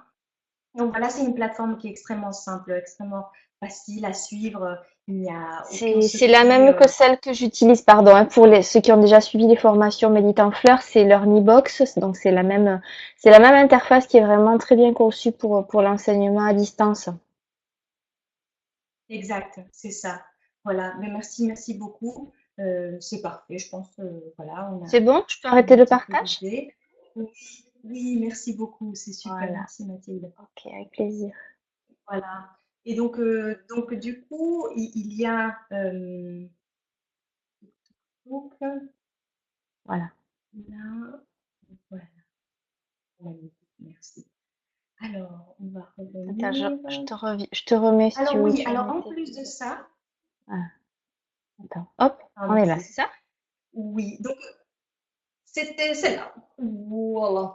Donc, en plus de ça, ben, l'idée, c'est non seulement de vous proposer cette formation en ligne qui est faite en 4 modules, mais il y a aussi 4 bonus ou 4 cadeaux exceptionnels qu'on aimerait vous faire à l'occasion ben, de cette conférence en ligne qu'on vous propose avec Mathilde. Mathilde a eu la générosité de vous proposer en cadeau, en bonus, euh, un de ces ateliers. Je te laisse le présenter, Mathilde. Oui, alors ça c'est un des ateliers que j'avais proposé dans le cadre du club Méditant Fleur où on explore une thématique par mois. Et je dois dire que ça c'était au mois de mars. Ça a eu un gros succès, l'hypersensibilité. Il y a beaucoup de personnes qui se sont reconnues là-dedans. Et donc je vais vous partager eh bien l'atelier fleurs de bac et hypersensibilité parce que les fleurs c'est vraiment un très bel outil pour réussir à transformer ce qui peut ressembler à un fardeau en cadeau. C'est vraiment ça la philosophie des fleurs, c'est réussir à soutenir les parts de nos potentiels, nos qualités. Et quand on est hypersensible, on l'a vu avec ce que nous a expliqué Carole, il y a beaucoup de potentiel, il faut juste réussir à le dompter, on va dire, à le canaliser. Et les fleurs sont merveilleuses pour ça. Donc j'ai fait le tour des principales fleurs d'hypersensibilité. Il y a des fleurs de bac. On en a beaucoup discuté dans le chat là pendant que tu parlais, Carole. Hein. Il y avait beaucoup de noms de fleurs qui venaient, centaurée, le mélèze, le noyer, bien sûr, walnut. Et donc là, j'ai fait une synthèse de tout ça. Donc il y a une quinzaine de fleurs de bac, mais aussi des fleurs contemporaines de Deva puisque dans les fleurs contemporaines, il y a vraiment des fleurs très très intéressantes pour l'hypersensibilité, notamment pour tout ce qui est protection, beaucoup de fleurs de protection quand on se sent trop envahi par l'environnement, ce que tu disais, l'étiquette qui gratte, le trop de bruit, voilà, moi ça m'a vraiment énormément aidé ces fleurs d'Eva. Il y a aussi une méditation florale.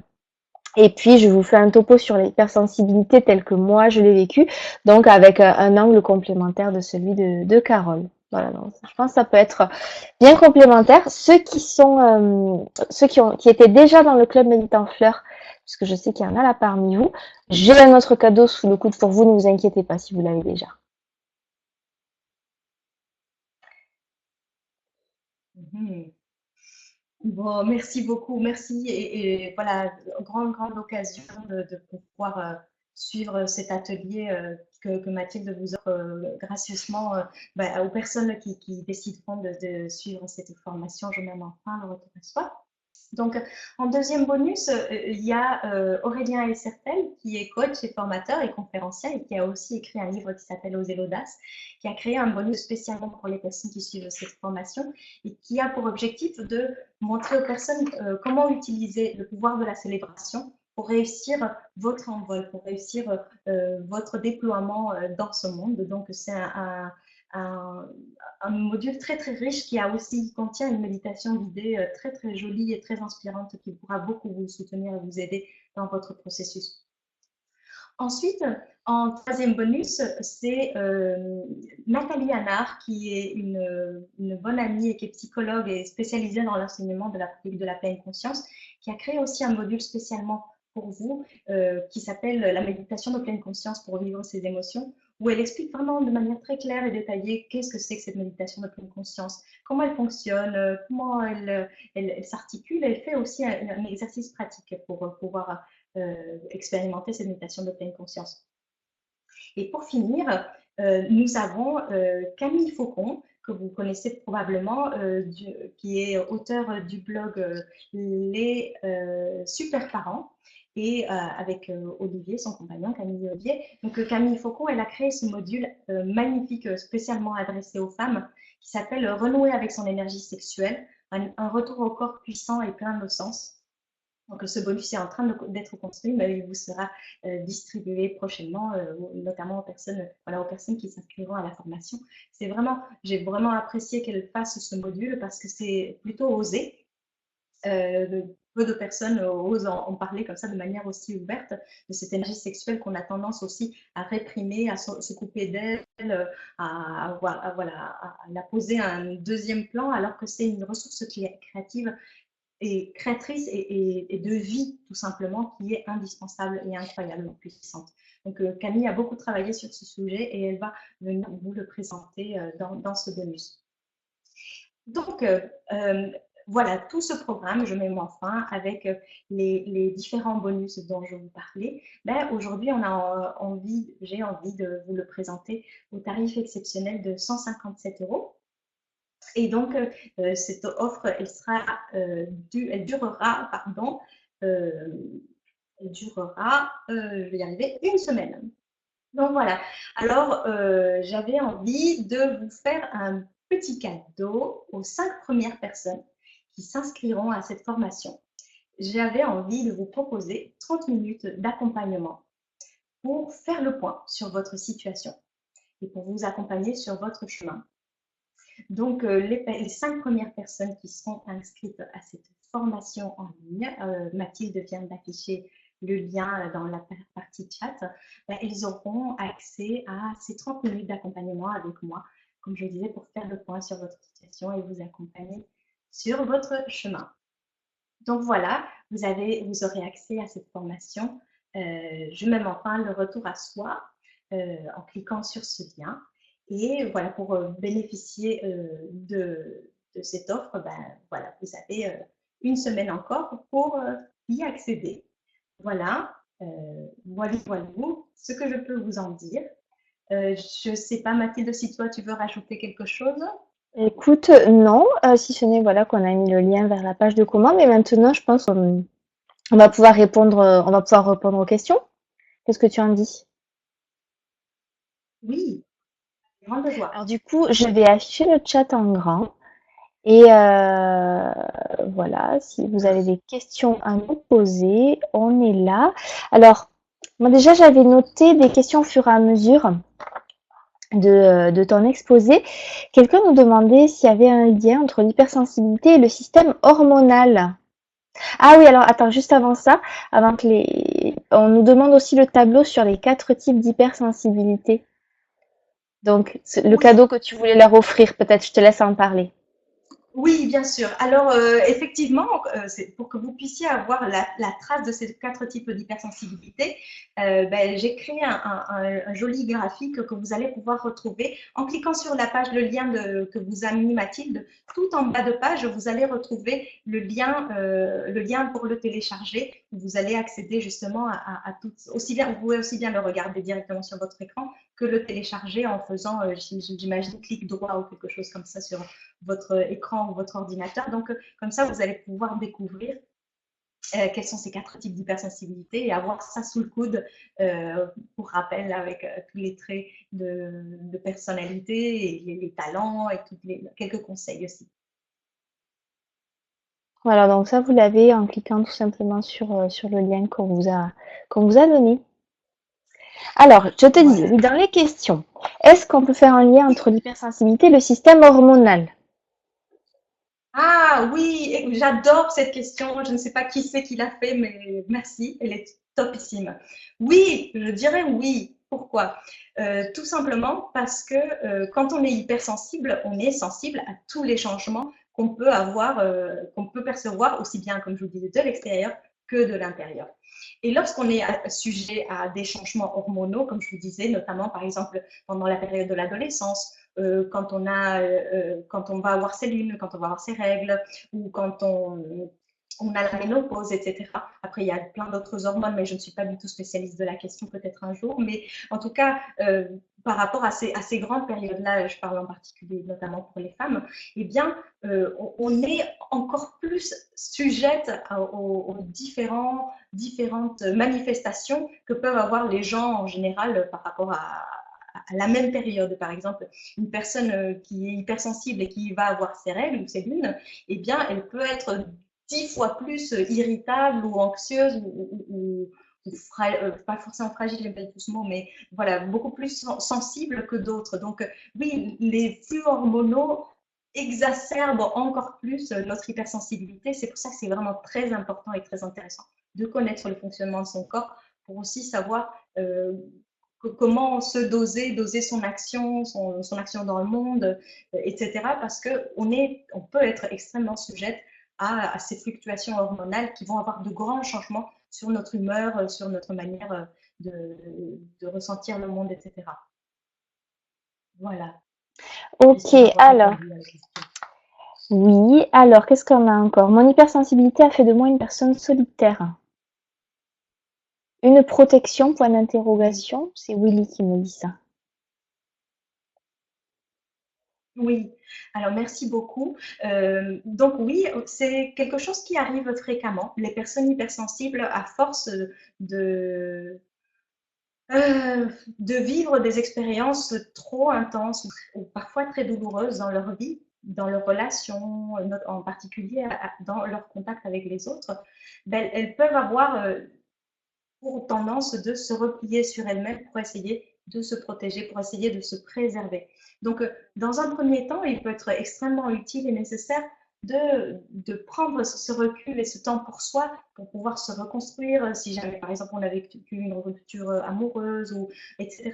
Mais le danger peut être qu'on se retrouve trop bien dans notre cocon avec nous-mêmes et qu'on se replie dans cette solitude et qu'on ait après du mal à retourner dans le monde.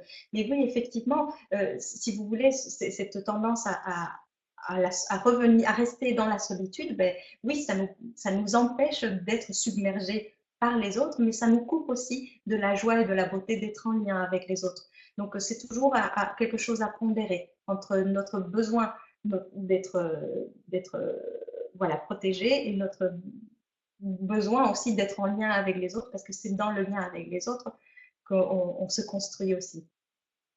Il y a Christiane qui nous demande si l'hypersensibilité est héréditaire, hein, ou si on constate qu'il y a des familles hypersensibles. Oui, c'est une excellente question. Merci. Ah, Bah, effectivement, l'hypersensibilité, comme c'est un trait de caractère avec lequel on est, oui, euh, pardon, non, comme vas-y, c'est un trait de continue. caractère avec lequel on est, eh bien, on, on, oui, d'accord. Donc, c'est un trait de caractère régulièrement. Un de nos parents est aussi une personne hypersensible, alors refoulée ou pas refoulée, mais ça arrive très fréquemment qu'au moins un des deux parents soit hypersensible et bien régulièrement, les frères et sœurs peuvent aussi être hypersensibles en sachant que parfois, quand il y a un frère ou une sœur hypersensible à fond les ballons, ben, l'autre va être plutôt aux antennes déployées ou au sens décuplé parce que notamment il y a, dans les fratries par exemple, il n'y a pas tout plein de places disponibles. Il y a une place pour un qui va être à fond les ballons, une place pour un qui va être plus aux antennes déployées. Je ne sais pas si vous voyez ce que je veux dire, mais du coup, ben, c'est pour ça que parfois nos personnalités se marquent plus ou moins en fonction des différents aspects. Et parfois, c'est ce qui m'est arrivé, et c'est très personnel ce que je vais vous raconter, mais c'est pourtant très vrai. C'est que moi, avec ma sœur, on a eu de longues années où on se parlait plus du tout parce qu'on se comprenait pas. Et moi, je sentais que ma sœur était je sais pas, elle était très différente, on n'arrivait pas à se comprendre, etc. Et on se parlait plus. Et un beau jour, en faisant ces recherches sur l'hypersensibilité, je suis juste tombée des nues en me rendant compte du jour au lendemain, mais en fait, ma sœur est aussi hypersensible. C'est juste que sa manière de manifester son hypersensibilité est totalement opposée à la mienne. C'est pour ça qu'on n'a pas l'impression de se ressembler et pourtant, on vit des choses très semblables à l'intérieur. Donc, du coup, on est une famille d'hypersensibles et pourtant, on ne s'en rendait pas forcément compte. Voilà. Alors, il y a Corinne qui me dit qu'elle a un petit souci avec le lien de paiement. Donc ça, je ne sais pas trop ce qui se passe. le mode de paiement ne fonctionne pas. Bon, ça, on va le regarder. Il faut bien, d'après ce que j'ai vu, il faut bien remplir le bon de Ah, commande. ah, Mais s'il y a un souci, touk on touk le touk. rectifiera. Hum, Je remets le lien. Donc, je ne sais pas si tu l'as dit, Carole. Voilà, c'est en allant tout en bas de la page que vous allez pouvoir télécharger la fiche avec le récapitulatif des quatre types d'hypersensibilité. C'est bien ça?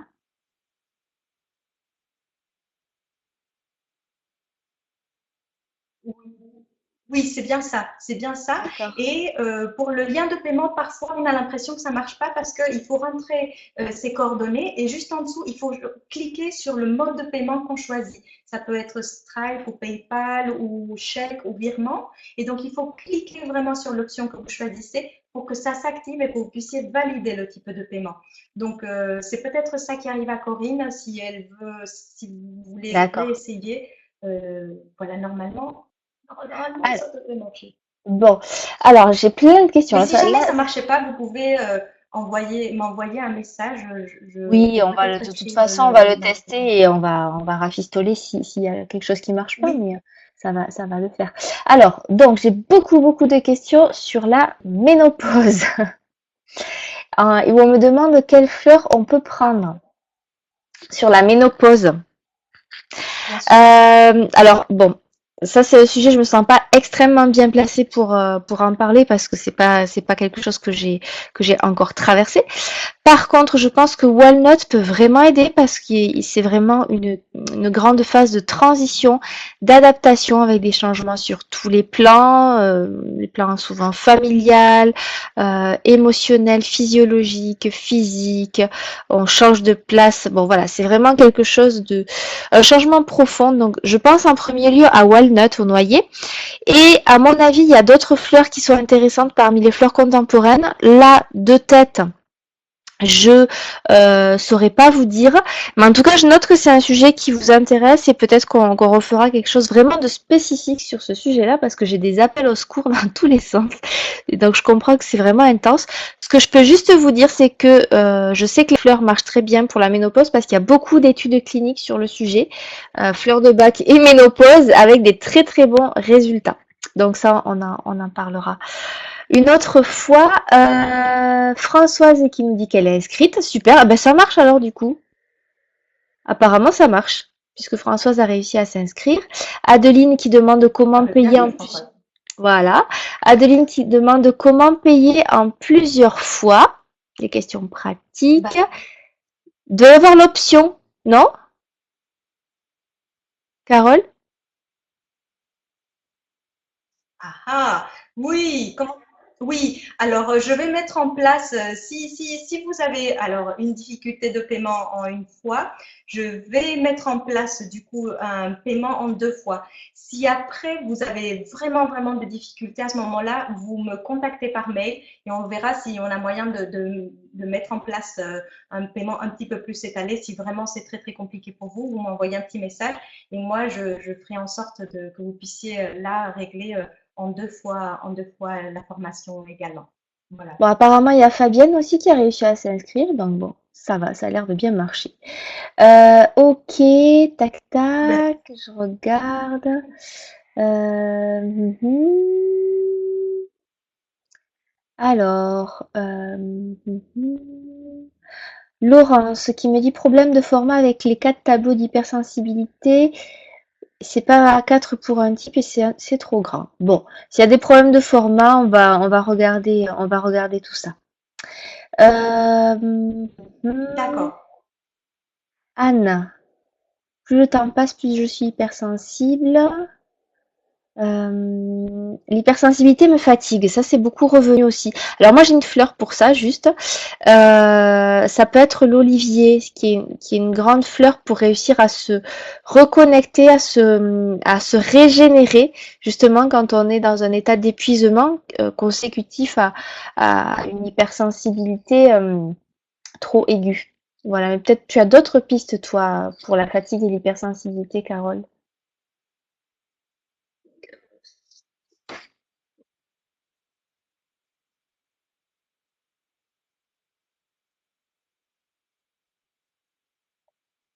Carole, tu m'as entendu?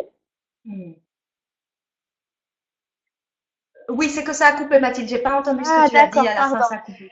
Oui, J'ai pas donc, entendu, non, excuse-moi. ok, pas de souci. Non, beaucoup de personnes, Allô? euh, oui, tu m'entends là? L'hypersensibilité et la Oui, fatigue. Est-ce que toi, tu as quelque chose sur ce là je sujet-là? t'entends, oui. Ah, voilà, c'est bon, ça y est. Oui, oui, d'accord. Alors, ben, l'hypersensibilité est effectivement très liée à la fatigue. Alors, déjà, je trouve précieux tes conseils pour les fleurs que je m'inscris pour moi aussi, c'est super. Merci. Et donc, oui, effectivement, imaginez que vous avez vos capteurs, votre système nerveux qui est aux aguets et que vous vous retrouvez dans une situation qui vous sursollicite, donc par exemple une situation nouvelle, un changement, quelque chose de stressant dans la foule, un centre commercial, que sais-je, et bien du coup, vous avez tous vos capteurs qui sont déployés et que vous recevez toute cette information-là. Donc évidemment, ben, il y a une fatigue profonde qui peut s'installer, qui peut se mettre en place. Pendant la formation en ligne que je vous propose, on travaille là-dessus, on travaille sur comment bien gérer son énergie, bien gérer son champ pour ne pas être tout le temps envahi, surenvahi, et aussi comprendre pourquoi est-ce qu'on se sent aussi fatigué en profondeur. Parce que parfois, quand on est touché très régulièrement par différentes choses et qu'on observe sa vie, on peut arriver à se rendre compte que ce sont souvent ces mêmes choses qui nous perturbent, qui reviennent dans notre vie. Je ne sais pas si je suis claire avec ce que je dis, mais on a comme par exemple quand on a des personnes qui viennent tout le temps nous sursolliciter. Souvent, on a tout le temps des personnes qui viennent nous solliciter et nous prendre notre énergie, entre guillemets. Et donc, du coup, bah, grâce à la formation, l'idée, c'est de pouvoir commencer à identifier mais c'est quoi ces schémas qui s'installent dans ma vie et qu'est-ce que ça vient parler à propos de moi pour que je puisse m'occuper justement de moi et que je n'ai plus à vivre ce genre de situation dans ma vie de tous les jours en fait. Mais oui, la fatigue, tant qu'on a toutes les vannes ouvertes, effectivement, c'est quelque chose qui est assez fréquent quand on est dans des situations de stress ou de grands changements, etc. D'où vraiment l'importance de ces fleurs dont vous parle Mathilde et qui sont d'une précieuse ressource pour pouvoir faire face à tout ça. Ok, alors, on a encore pas mal de questions. Tac, tac, voyons voir. Euh, Est-ce qu'il y a un lien entre stress et hypersensibilité? Oui, ah oui, bien sûr. Alors, disons que, encore une fois, on parle du système nerveux, un autre système nerveux qui capte absolument toutes les nuances, tout ce qui se passe, toutes les informations. Et bien, quand il est sursollicité, ben, on est en état de stress. En fait, c'est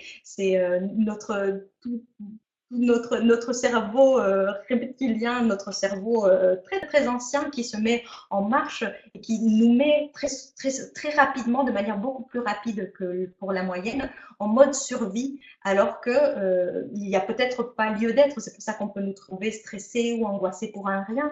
C'est parce que on perçoit justement tous ces changements, toutes ces informations, et il peut y avoir il y a une partie à l'intérieur de nous qui nous dit danger, danger, échappe-toi, ou il faut se protéger, etc.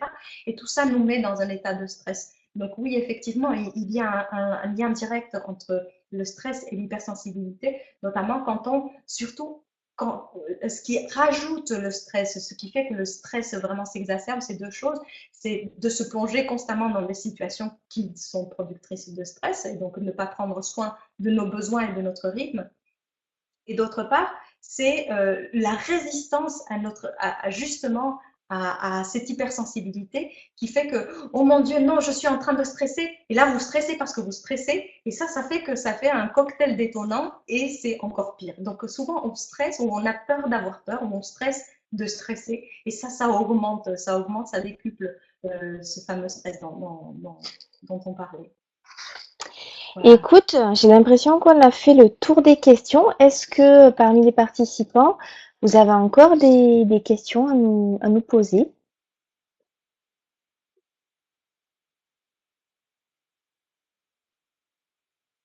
Alors, il y a Colette qui nous donnait une astuce pour la ménopause avec l'huile essentielle de sauge sclarée. Ça a coupé, je ne sais pas ce que tu as dit, Mathilde. Alors voilà, je disais, il y a Colette qui nous donnait une astuce aussi pour la ménopause avec les huiles essentielles de sauge sclarée. Alors moi, c'est pas du tout mon champ de compétences, mais Mhm. c'est gentil quand vous avez quand des compétences comme ça de les partager. Et effectivement, toutes ces approches-là douces, elles peuvent être complètement complémentaires. Voilà. Alors qu'est-ce qu'on a encore? Ok, donc j'ai mis ton mail, Carole. Je pense qu'il y a des Et oui. personnes qui vont te contacter pour envisager peut-être des possibilités de paiement en plusieurs fois. Alors, qu'est-ce que j'ai comme question?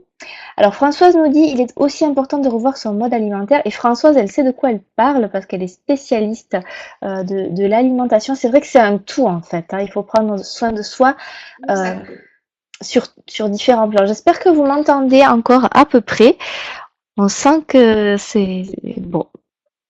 Tu m'as entendu, Carole? ça, ça coupe Ça un coupe. peu, ça coupe un peu. Bon. Ok. Oui. Ah, merci Françoise, elle met son lien vers le site. Effectivement, où elle fait du super, une super approche. Euh, ok, ok, ok. Ah voilà. Est-ce que tu fais une différence, Carole, entre l'hyperesthésie et l'hypersensibilité? Voilà. Alors, c'est pas forcément que j'en fais une différence, c'est que pour moi, l'hyperesthésie fait partie de l'hypersensibilité. Je dirais que l'hyperesthésie, qui est ses sens décuplés, c'est justement une de ces quatre manières d'être hypersensible. C'est quand on a les sens vraiment décuplés et qui nous font qu'on peut ressentir des choses, ou voir, entendre, etc., des choses que d'autres ne peuvent pas. Donc, euh, pour moi, ça fait l'hyperesthésie fait partie, une manière de se manifester de l'hypersensibilité. Voilà. Ok, ok. Est-ce qu'il y a d'autres questions? Je vois qu'il y a encore des gens qui sont en train de taper. Bon, là, je pense que voilà, c'est surtout des remerciements. Shaima qui a une question, ça sera sans doute la dernière qu'on va prendre, si tu es OK, Carole. C'est, Évidemment. existe-t-il un lien avec la surefficience mentale? Oh, c'est joli, merci Shaima, c'est très très juste. Oui, effectivement, encore une fois, c'est comme on l'a vu tout à l'heure, les personnes à la curiosité insatiable, qui souvent sont les personnes hypersensibles, elles peuvent, elles sont régulièrement, on peut les appeler des personnes qui sont surefficientes mentalement. Pourquoi j'utilise pas forcément ce terme et j'utilise pas cet angle de vue? C'est que bien régulièrement, les personnes qui en sont concernées sont les premières à dire mais non, moi je ne suis pas surefficient mental du tout. Je me sens même parfois très très nulle. Et donc du coup, pour moi, aborder cette manière d'être au monde par le biais de la sensibilité me paraît parfois plus entendable par les personnes qui en sont concernées. Mais oui, effectivement, cette surefficience mentale, qui est un terme qui est très utilisé, notamment par Christelle Petit-Colin dans ce livre Je pense trop, elle explique clairement ce fonctionnement de la manière de réfléchir, de penser, etc., cette manière, de cette personnalité. Et elle inclut évidemment aussi cette hypersensibilité, mais la nomme, voilà, la nomme d'une autre manière. Donc, oui, pour moi, la surefficience fait aussi partie des caractéristiques bien régulièrement des personnes hautement sensibles, notamment celles qui ont investi ou surinvesti ou beaucoup investi le côté intellectuels, donc ceux qui sont à la curiosité insatiable, on voit clairement toutes ces ramifications, toute cette manière de réfléchir, c'est effectivement une des caractéristiques, oui, des personnes hypercibles, mais je ne la prends pas, je mets pas forcément la lumière dessus de manière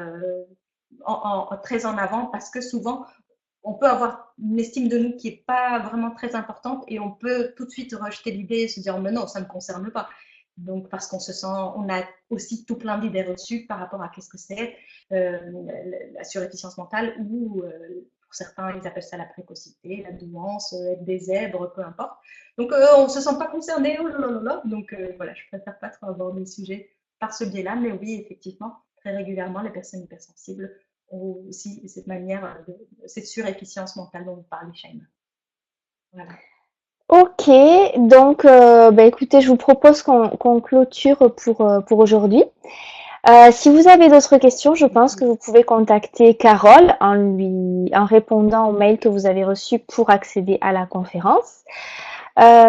Écoute, Carole, je te remercie vraiment pour ce partage. C'était très, très intéressant. J'ai encore appris plein de choses. Et merci à vous d'avoir été si actif dans le chat, d'avoir partagé vos expériences. C'était un vrai plaisir. Donc la conférence a été enregistrée, le temps de la télécharger et on vous enverra le lien. Carole, je te laisse conclure.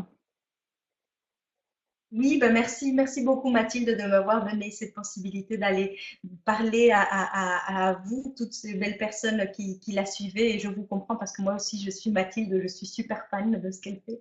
Vraiment, merci beaucoup pour cette possibilité-là. Je suis ravie d'avoir pu échanger avec vous.